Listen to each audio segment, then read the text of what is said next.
Welcome to Yahoo Finance's flagship show, The Morning Brief. I'm Julie Hyman. Let's get to the three things you need to know today. First up, AMD scores a big win in its race to catch up to NVIDIA thanks to OpenAI. The two companies reaching a deal that could have OpenAI taking a 10% stake in AMD. It's part of a massive computing partnership, a collaboration on AI data centers, with OpenAI committing to purchase 6 gigawatts of AMD's Instinct graphics processing units, or GPUs. That'll take place over several years and across multiple generations of hardware. And it's a merger Monday on Wall Street. Fifth Third Bancorp acquiring Comerica in an all-stock deal valued at $10.9 billion. This tie-up between the two regional banks will create the country's 9th largest bank with $288 billion in assets. Shares of Comerica surging on the news, Fifth Third shares under pressure. And the corporate news helping lift the broader markets this morning as the U.S. government shutdown showing no end in sight, but that's not weighing on investors. The Dow and S&P 500 set to open at new all-time highs. And we're also seeing record-breaking moves in both gold and Bitcoin. Over the weekend, Bitcoin topping $125,000 and gold also moving higher into fresh record territory.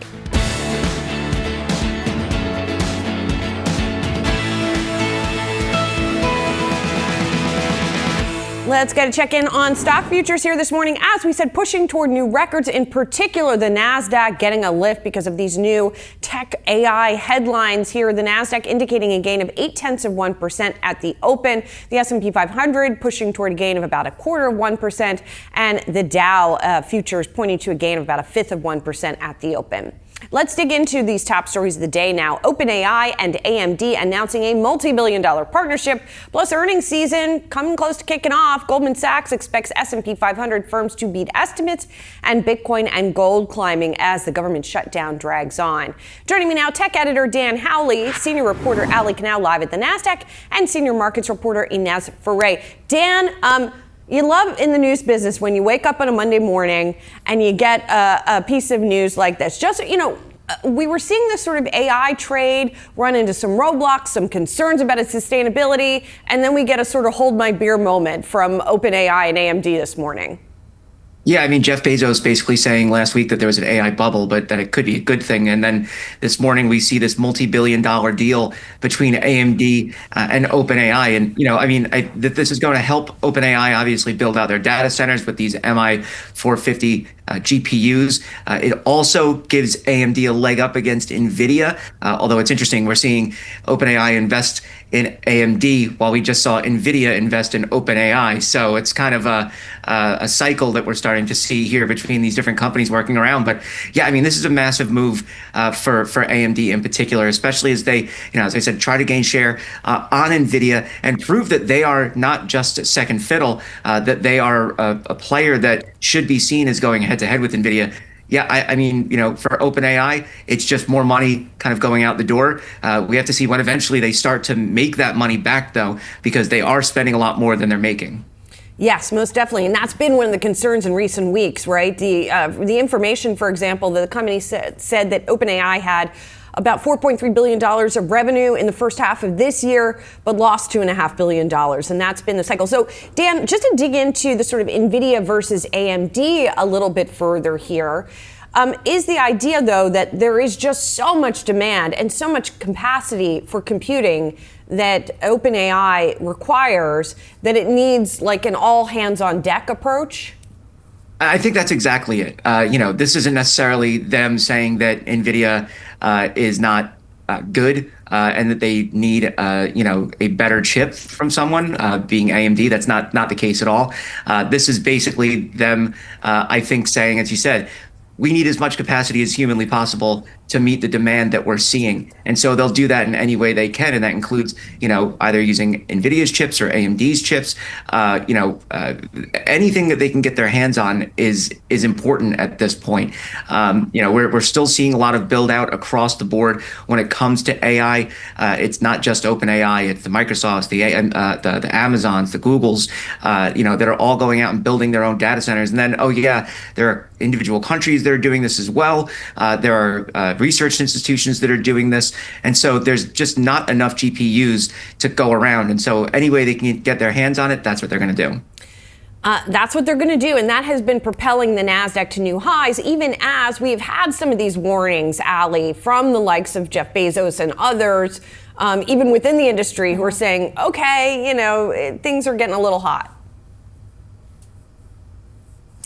Yeah, Dan was just talking about that at that Italian tech conference last week. Jeff Bezos was optimistic, but he did say that this is bubble-like activity. It's ultimately going to be good for society. He described it as an industrial bubble. But then we also heard from Goldman Sachs CEO David Solomon, who was a little less optimistic. He continues to expect growth through 2026, but did warn that some capital won't deliver returns and a market drawdown could be expected in the next 12 to 24 months. And he wouldn't be surprised to see something like that. And we've heard strategists across Wall Street echo these warnings as well. Ed Yardeni from Yardeni Research just boosted his S&P 500 target to 7,000 once again. And he cited a melt up that we're seeing in stocks due to the AI rally. On top of that, you have Fed easing. And then Julian Emmanuel from Evercore ISI, he also sees a 30% chance of a bubble scenario, possibly pushing the index to 9,000 by 2026. Although we did say that a short-term pullback before that is likely here. So you were just talking about the cycle where we have these AI giants essentially funding each other's growth. Dan was laying out the case that OpenAI is losing money at this point. So that's the question mark. When are these companies going to turn a profit? And at what point will that happen before any potential bubble bursts?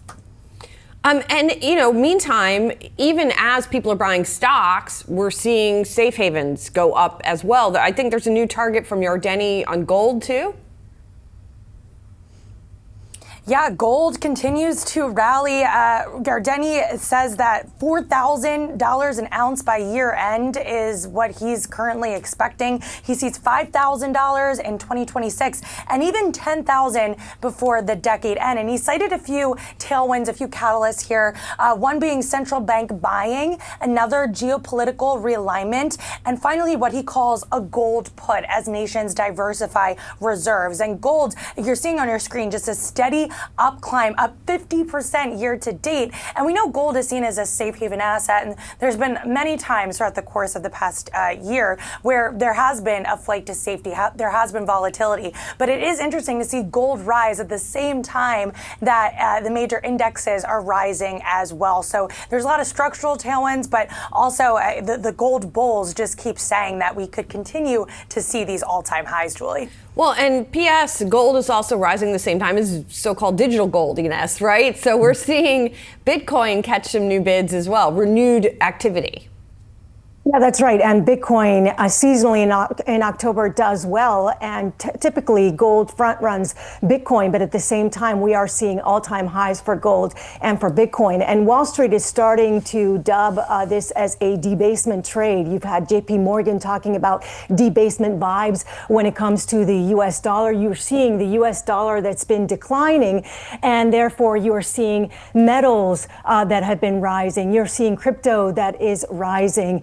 And part of this is because of these fiscal strains that governments are having, and really around the world, not just the U.S., but you have this mounting debt, and therefore investors are trying to get ahead of this debasement that's happening with currencies. It's not just the U.S. dollar that's having issues, it's also the euro, it's the yen, and so that's why you're seeing this bid when it comes to the metals, when it comes to crypto. And by the way, crypto, Wall Street having price targets on crypto, like TD Cowen is saying 128 by the end of the year for Bitcoin. You're looking at Citi that has 135 by the end of the year for Bitcoin. And those are some of the more conservative price targets out there, because you certainly have price targets of 150 up to 200,000, according to some Wall Street estimates out there. Yeah, never hard to find high estimates and forecasts for Bitcoin, to be sure. Guys, thank you so much. Busy morning. Dan, Allie, Ines, appreciate it. And coming up on Morning Brief, we're not done with the busy morning. We're going to bring you today's top trending tickers as we count you down to the opening bell.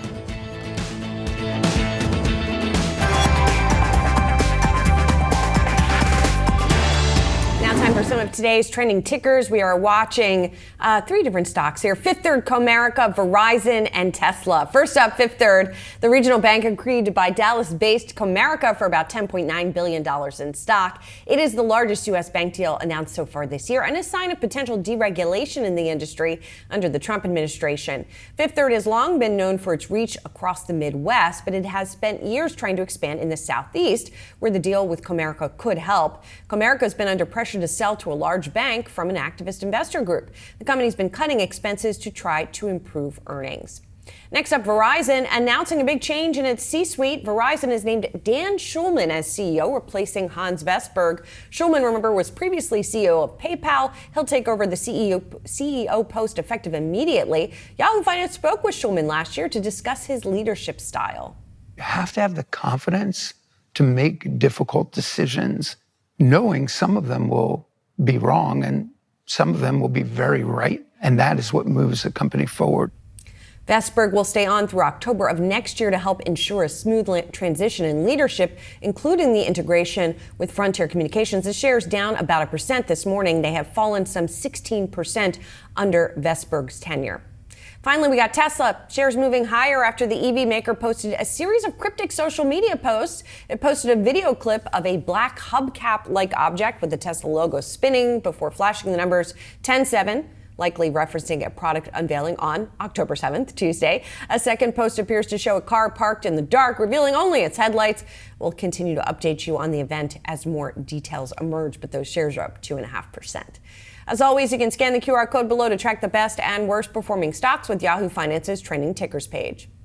Political chaos sending French stocks lower after the country's new prime minister resigned after less than a month on the job. Yahoo Finance's Ramzan Kamrali joins me now live from our London studios. Less than a month on the job, and didn't he just also put together a new government, Ramzan?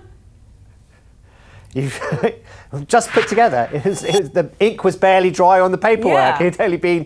It was less than 14 hours, actually. In fact, he's lasted, to be precise, 27 days. So, I mean, it was a shock, to be honest. And it has, as you saw there, sent the CAC 40 lower. In fact, it's the only major index in Europe that is lower at the moment, all of trading in the green right now. And there are now major concerns about the dysfunction in the Eurozone's second largest economy. Now, Le Cornu was seen as a close ally of President Macron, but his new cabinet lineup, basically, he hadn't really pleased anyone. His opponents hated it, as you would expect, but his allies didn't like it either. And so this is what's led to this sudden, unexpected resignation. He was actually Macron's third prime minister that he's appointed since his snap parliamentary elections back in the summer of 2024. And that's a vote that left the French Assembly, pretty divided in a pretty nasty way as well, and has made governing pretty much impossible. All three of these prime ministers have now left office, obviously. And the big issue has always been the budget. And France has never been able to sort out its budget since these snap elections. They're trying to cut spending and increase taxes, but no one is coming to an agreement. And it's not a surprise that French banks were the biggest decliners today on the CAC 40 in Paris. And the bond yields rose and the euro fell against the dollar. So the market reaction, as you would expect, basically. Okay, so let's talk about another potential leadership change in Japan this time, where it looks like that they are set to have their first female prime minister. They are indeed. And it's over the weekend. Sanae Takaichi, she was elected the leader of the ruling Liberal Democrats, which means effectively it looks like she will become prime minister by the end of the month. As you say, the first female prime minister for the country too. Now, Japanese stocks, you can see there, Nikkei up 4.75%, record highs there. Unsurprisingly, the yen weakened quite sharply against the dollar. And the reason is because investors think that what they've called it the Takaichi trade, which means there'll be more fiscal stimulus from this new prime minister. She's not only expected to introduce more spending, but there's another thing that she's very likely to do, and that's to put pressure on the Bank of Japan to keep rates low. A play out of the Trump handbook, you might say, in fact. So really interesting stuff in Japan. It's been on a bit of a tear there, as you can see. And it's, really, 4.75% in one day and at a record high is quite something on a prime minister, first female prime minister, and, making history. Yeah, Ramzan, thank you so much. Great context for here outside of the U.S. Appreciate it.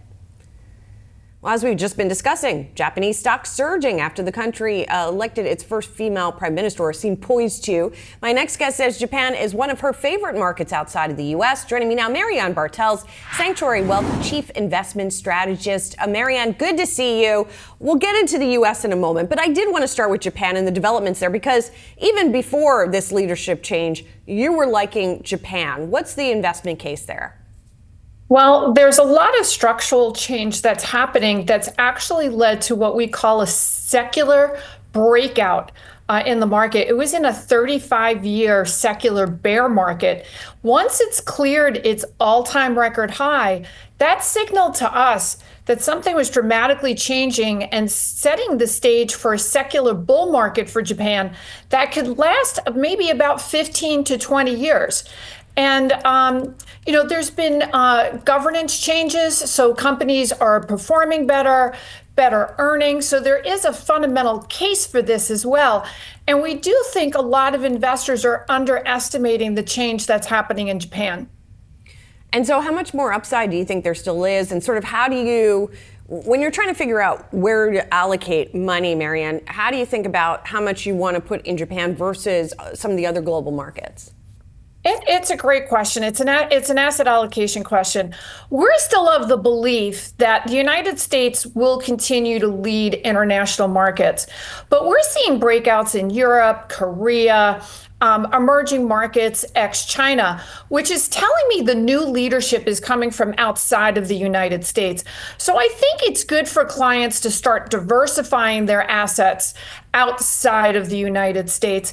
And it really depends on the risk profile of the client, but you can go anywhere between 5, 15, 20% into the international markets. I don't think I'd be at 20%, but I may be looking to add maybe 5% exposure to the international markets. Interesting. And certainly that's been a shift this year overall that we have seen from a lot of investors.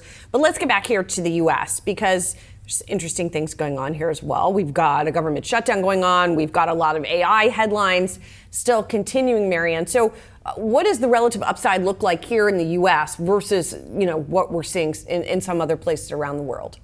Yeah, it's certainly a busy Monday. There's a lot of different news items out. We're still in a secular bull market. Our secular bull market started in 2013. We think markets peak at 10,000 or 13,000. So I still think there's a very long runway for investors. But looking at this year, our year-end target has been 7,000. And we think in early next year, we can get to 7,200. If the market keeps moving at the way it's moving, we'll get to 7,200 before next year. But I think what's important for investors to know is that this bull is still running. And when we look at government shutdowns, historically, there's no impact on the economy or markets. And when we go back and look at the last Trump administration, and I believe the government was shut down for about 34 days, and it happened going into the fourth quarter, into the beginning of the new year. So it was part of the end of 28 into 2019. Markets actually rallied 10%. So I do believe government shutdown and all the news will give investors, some pause, concern, some angst, but there's no documented evidence that it's really materially impacts the markets. The thing that has been materially impacting the markets has been the AI trade, right? And we got yet more headlines this morning from OpenAI, this time this partnership they're striking with AMD. But as you know, Marianne, there's also been a lot of hand-wringing and concern about whether this is getting too toppy, whether it is a bubble. How are you thinking about that? I love that you're talking about that it's a bubble. I love that all the airways are saying it's a bubble because it means then it's not a bubble. When you're in a bubble, you have investor euphoria. And no one sees anything bad happening. It means that things are going to continue to be great. They're always going to be great. And we haven't quite gotten there yet. As I said, I think markets peak out at 10,000 to 13,000. So I basically am saying that markets can continue to double here before we ever have a major setback where I would say that we would be moving into a secular bear market. That doesn't mean we can't have corrections along the way. It doesn't mean that you can't have a bear market correction between now and then, which I think will be at the end of the decade. It just means that you have that correction and you go on to all-time new highs. Technology, I'm not concerned about the AI trade because it's founded on earnings. Now we're moving into third quarter earnings, but when we look at second quarter earnings for communication services is where Google and Meta are hanging out, and Netflix. Those earnings were up 44% year on year. And when we look at technology, tech earnings were up over 20%. Valuations are nowhere near bubblicious. Yes, are they stretched and at the high end of valuations? They are, but they're not bubblicious. So I still think we have a very long runway here. Marianne, it took me a minute to wrap my head around what you were saying, because I don't think I've heard anyone else say the number 10,000 with reference to the S&P 500, that kind of visibility looking that far out. So I just wanted to stop to kind of pause and put a fine point on that. So you're talking about essentially a rally that should last the remainder of this decade that will take the S&P 500 to 10,000. Yeah, possibly 13, because we always overshoot. So it's somewhere between that 10,000 and 13,000 range. And when I look technically at the tech names, when I look at, growth versus value, I easily can get to those numbers. So this really is a growth-led rally. And what I love about it is the world is in a secular bull market for equities. I'm seeing a secular bull market here, which we started in 2013. Japan is just starting a secular bull market. Europe is entering a secular bull market, and emerging markets are in a secular bull market. I don't think I've ever said that in my entire career. I think that the runway for global equities is significantly higher for the next 4 years. Wow, that's some bullishness there, Marianne, and I look forward to catching up with you again soon as we continue perhaps to move toward those levels. Thank you so much. Thank you. Coming up on Yahoo Finance Opening Bid, our executive editor, Brian Sazi, like me, enjoying the news flow here this morning. Oh. Saz, what's coming up on the show? Julie, things before 7 a.m. were a little quiet. We're looking at that Japanese election, and then boom, Verizon's got a new CEO, someone we know very well, Dan Schulman, longtime Verizon board member. And of course, that OpenAI, AMD deal. Wow, that's big news for AMD and its fight against NVIDIA. I mean, lots of stuff going on, Julie. The news gods are smiling on us this morning. Besides, looking forward to opening bill. That does it for Morning Brief. Much more ahead on Yahoo Finance. Keep it right here.